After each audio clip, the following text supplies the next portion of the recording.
చెయ్యి పట్టుకుని ఒరే నీ పిక్క తిప్పేస్తానని ఆ తొడ దగ్గర ఇలా చెయ్యి పెట్టేటప్పటికి ఆ మెత్తటి అమ్మా అని ఇలా పెట్టేవాడు మొహం అనేటప్పటికి ఆ మొహం చూసి ఆ ఎరుపెక్కిపోయిన బుగ్గలు చూసి ఆ వస్తున్న పైన రెండు పళ్ళు కింద రెండు పళ్ళు ఆ పళ్ళు చూసి అమ్మకి జాలేసేసి ఈ మాట మళ్ళీ దగ్గరికి రా నీ పని చెప్తా అనేటప్పటికి అంతే కోపం వచ్చేసింది. ఇప్పుడు కొత్తగా నడవడం ఒకటి వచ్చింది.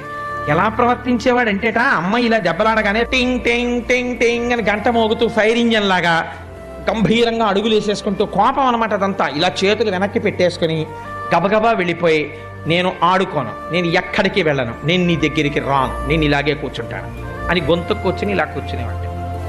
కూర్చుంటే ఎంతసేపు కూర్చుంటాడో చూస్తానని చెప్పి తన పని తను చేసుకుంటున్నట్టుగా ఇలా చూస్తుండేది. ఇలా కూర్చుని నన్ను పట్టించుకోవట్లేదని కోపం వచ్చేసి అని ఇంకా ఏడి చేయడానికి డొక్కలు ఎగరేసేస్తుండేవట. ఆ బుగ్గలు అదిరిపోతా. అమ్మ చూసి లేక లేక పుట్టినవాడు చూడు ఎంత